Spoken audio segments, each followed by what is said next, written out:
My name is Soupy. I sing in a band called The Wonder Years, and you're currently watching the Kerrang! Podcast.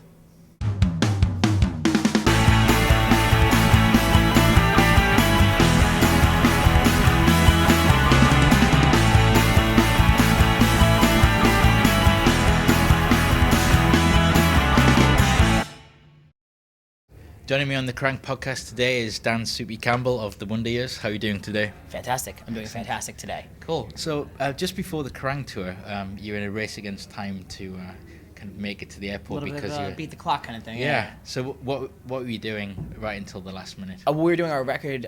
Literally, we tracked. Okay, we started the day before we left. We started tracking at like 9 in the morning. Mm-hmm. We went straight through around the clock until 7 the next morning. And that's when we had to leave for the airport. So we literally finished a bass track and we're out. Right. And then straight to the airport, straight on the plane, right over to here. Right. So, I mean, how long were you in the studio? Because you were with Steve Evans, who most recently has been known for doing more aggressive stuff, but he's done some of your favorite albums in the past. Can you tell us about that? Well, Steve's done, I know a lot of people know Steve from like Dillinger Escape Plan and Every Time I Die, mm-hmm. But Steve did Through Being Cool, which I think is one of the greatest pop punk records of all time, by Saves the Day. Yeah. He also has done every Lifetime record. Right. He did every Kid Dynamite record. He's done some Senses Fail stuff. He's engineered some stuff for The Cure.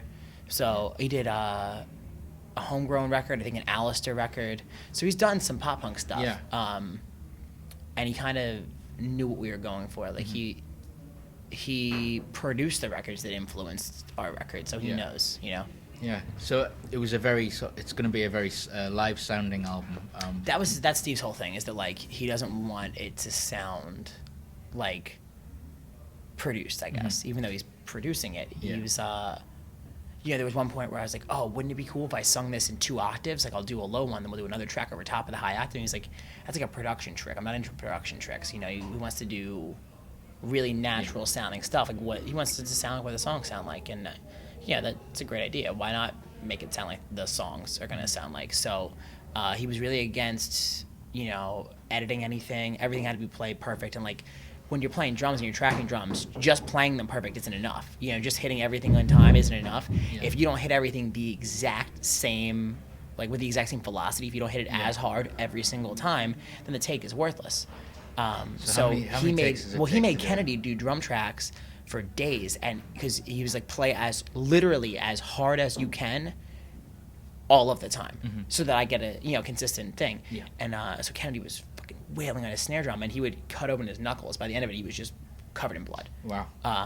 We were doing vocal tracks, and he's like, I don't want to auto-tune you. I don't want to use any auto-tune. So, which like people don't really understand, like there's auto-tune, like you hear it in like T-Pain songs, where it's actually used as an effect on the voice. It's more of like for the value of the auto-tune. Mm-hmm. And there's auto-tune on pretty much every record you listen to. Yeah, just but you don't hear it. And it's not because the vocalist can't sing, the vocalist can sing.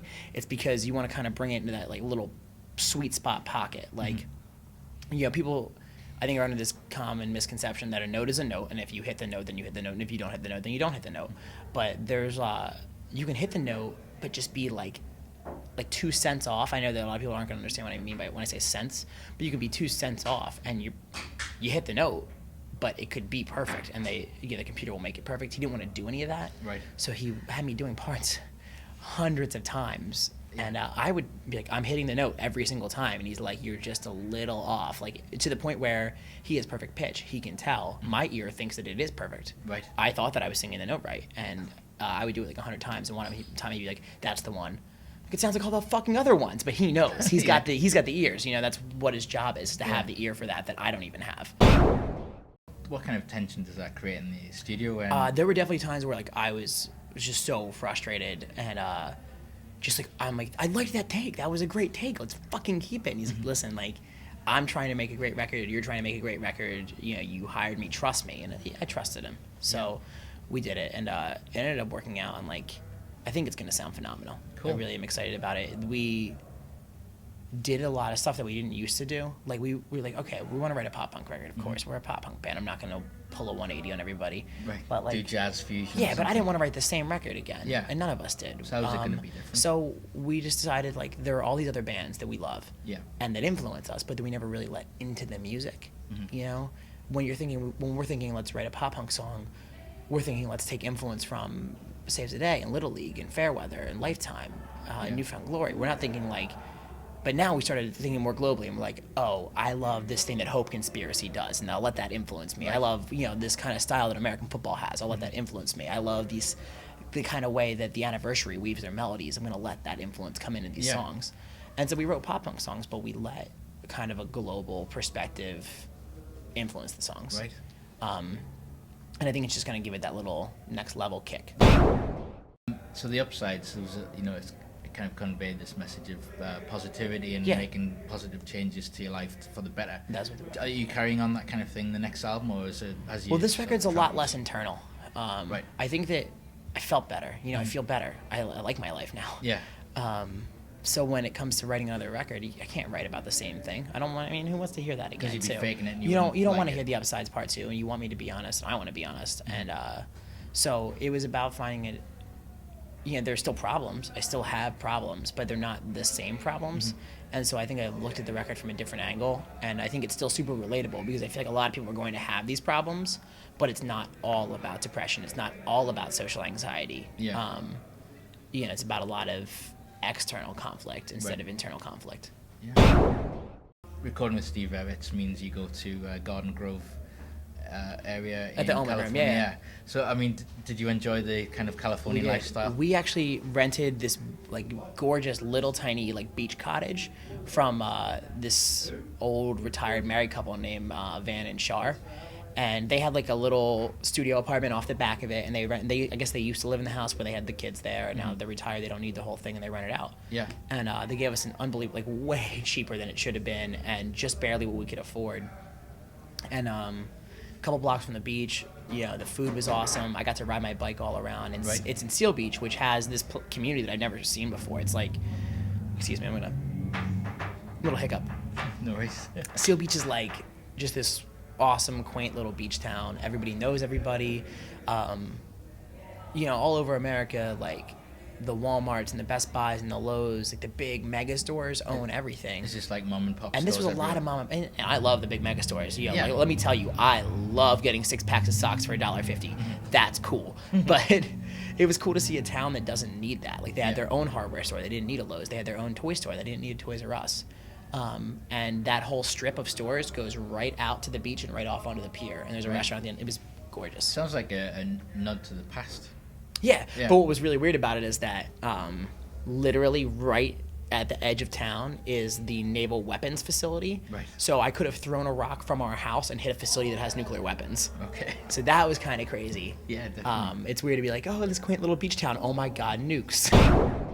So do you think you'll retire to a kind of warm beach town in the future? If I could live in Seal Beach, I would absolutely do it. I would go to the bank and people would just smile and say hi to me. That doesn't happen in Philly. Right. People are angry where I'm from because it's cold and it's miserable and you're wet and you just want to get the fuck in and out of the bank. But these people were I'm lounging. I got my day off. I'm going to go to the bank. I'm going to go to the post office. Maybe I'll have a burrito at Nick's. Let's hang out. Right. That sounds There would be brilliant. whole groups of people that would just sit on benches with their dogs and talk all day. This doesn't sound like a real life. I know, right? It sounds Yeah. like it would be in like a Pleasantville or something. It was awesome. Yeah. The Truman Show. Yeah, that was just like the Truman Show. Yeah. It was just what was the town? Were you looking around for cameras? What and was stuff? the name of that town? Something Island, right? It was an island. I think so. Yeah. I can't remember. Or it was billed as an island because I remember that his thing was they made him afraid of the water so he wouldn't leave Right, the yes. island. God, a great movie. Yeah. Actually when we were there, there's a little movie theater that only plays independent films, and it was playing the new Jim Carrey movie, L.B. Philip Morris. All right. Which is Yeah. fucking fantastic. Yeah. Good film. Have you seen it? Yeah, That was sorry. so awesome. Yeah. It was so in awesome. cinemas for about 2 weeks. Yeah, it was so hard to find. I couldn't Yeah. find it around us, and we were really stoked to see that it was there. great. But it made the whole recording process easier because Steve likes to work with one person. We're used to all being in the room and kind of yelling and carrying on and being assholes and wasting time. And he's like, no time wasted. Just We're going to do focus. everything perfect. There's going to be one person in the room. They're going to track their part. You're going to get it right, and it's going to sound great. Yeah. So. Until the very end of the record, when it came to doing all the different vocals, I'd bring in, because I sing most of the set and Yeah. most of the records, but everybody else kind of sings little bits. And so that's when we brought everybody into the control room and we were dicking around and giving it the fun kind of atmosphere that Wonder Years have. Yeah. But because we had the nice house in Seal Beach, days I wasn't tracking, I just stayed at home, rode my bike to the beach, maybe went swimming. Awesome. That sounds perfect. Yeah. So when do you think we'll get to hear the fruits of your labor? My fingers are crossed until the point of breaking that it will be out in June, and I think we're like super confident that that's going to happen. So if everything goes to plan, you'll see it in June. Cool. Well, we look forward to hearing it, and enjoy the rest of the Kerrang tour. Oh, I love the Kerrang tour. Cool. I'm ready to enjoy it. Excellent. Thank you for hanging out No with me worries, again. man. Thank All you. right. Bye.